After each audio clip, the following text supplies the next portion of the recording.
You're watching Yoga Intervention. We look at people from all ages, stages, shapes, and sizes, and how yoga can be a transformative playground to help everyday people solve everyday issues through the power of yoga. On today's episode of Yoga Intervention, we'll find out what's in store for a mother and daughter who learn restorative yoga poses. Hi!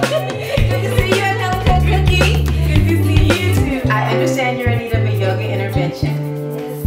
Oh my goodness, I cannot wait. You're in good hands. Let's talk and let's see what we can make happen. Awesome. Let's go. So I know that you all have been coming to me for yoga for, it's been about a year, right? Yes. And you all are so wonderful to have in class. But today we're here to talk about and focus on more of a specific problem. Perhaps, Angelica, you can tell me more about it. Yeah, it's fibroids. I was diagnosed with fibroids about 2 years ago.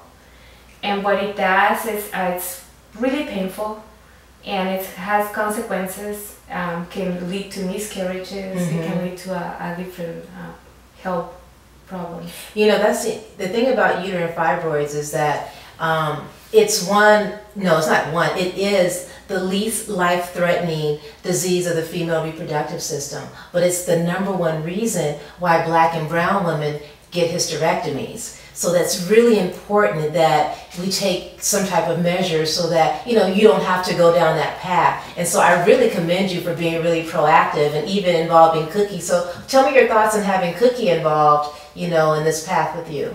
It's great. It's great to show her and share with her, that she can take care of her health. Right. Being a young woman. The beautiful thing about the yoga practice is that it's an ebb and flow practice. You all come to classes with me, and then you'll find that some poses really require a lot of, outward dynamic energy. And then there's other poses that are more acquiescent energy. So with the poses that we'll do today, these will be more yin type poses, where it's that acquiescent type of energy where we're using lots of breath and just these really nice poses to help you nurture your body. So I'm really looking forward. I have some things going on in my mind that we should do. So I think we should get started. Yes, let's get started. All right. I can't wait. All right, so fantastic.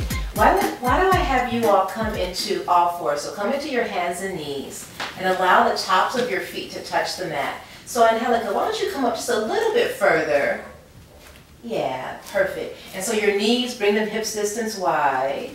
Good. And Cookie, bring your knees in just a little bit more so that your knees are stacking. So yeah, your knees are stacking just underneath your hips, and then separate your knees a little bit wider. A little bit. Fantastic. That looks great. Good. So you're going to make your arms really strong. So imagine the arms being like the pillars of a temple. So you really want to keep them nice and strong. And then what happens within the temple, there's a lot of movement. Okay? Okay. Good. So we're going to just start to find your breath. So take a deep breath in through your nose.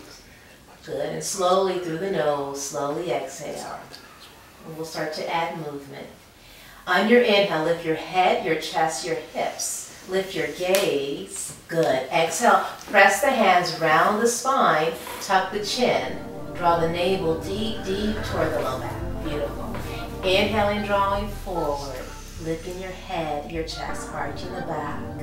And then exhale round. Good. So this is a really phenomenal vinyasa.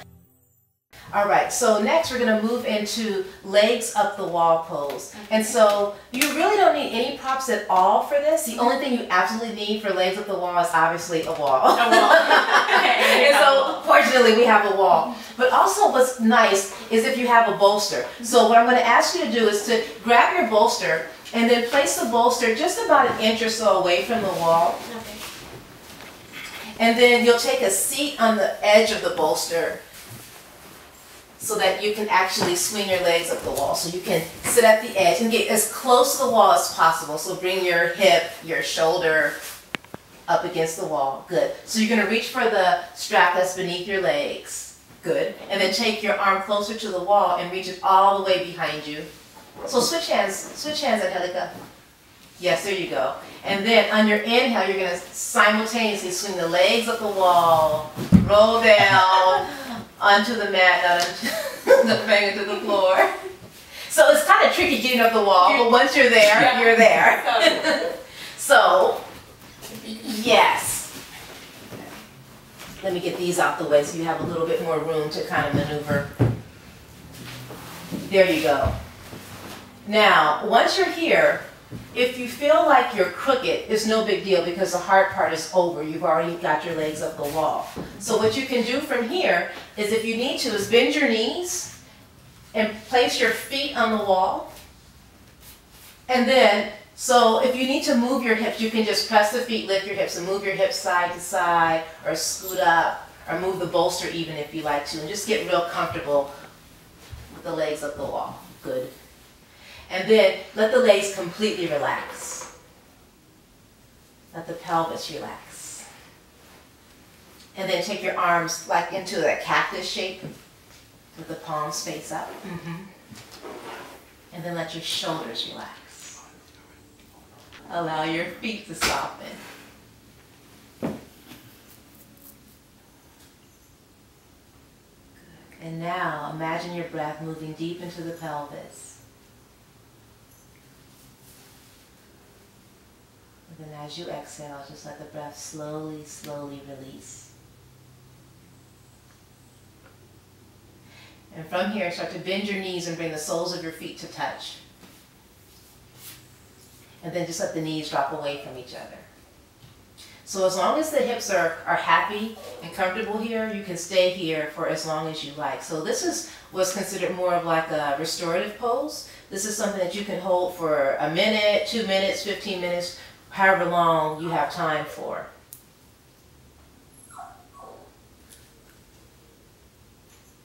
And now start to reach your hands to the outsides of your knees. Take a deep breath in. And then as you exhale, slowly start to bring the knees toward each other like you're closing one of those big old-time fairy tale books. Good. And then squeeze the knees into the chest. Give them a nice hug in. And then roll all the way over to the right side. Yeah. And bring yourself all the way up to a seat. This is supported reclined cobbler's pose, also known as Supta Baddha Konasana. It's at once a hip opener and chest opener, and is absolutely delicious to enjoy for several minutes at a time. The unique quality of the pose is that it helps to relax and soothe the organs of the pelvis and encourages a gentle opening through the hips, corresponding to creativity, and the chest and heart, which are related to compassion. The base of the skull is supported with a blanket, and there is a very slight dropping of the chin toward the top of the chest.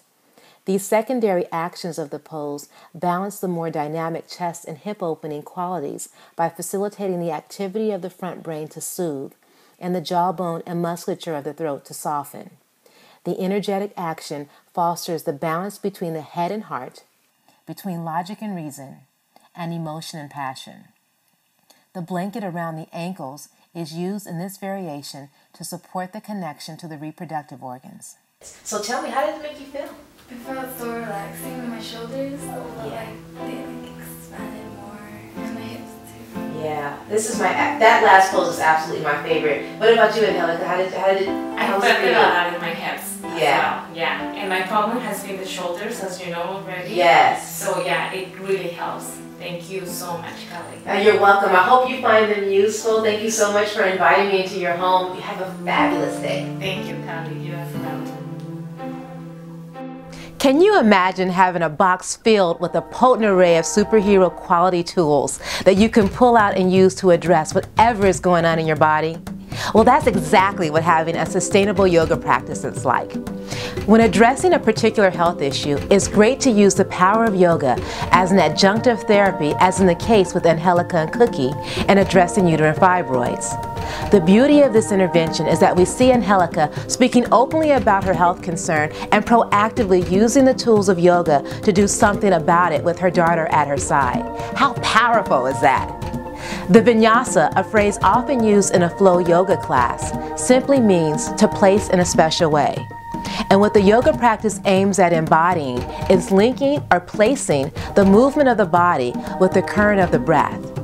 This synchronicity sets up the opportunity to shift your awareness from the external world to the richness of the world within. And the practice of restorative yoga is a gentle reminder that our conscious moments of quiet practice can be the most profound. I'm Kali Sampson. Thank you for watching Yoga Intervention.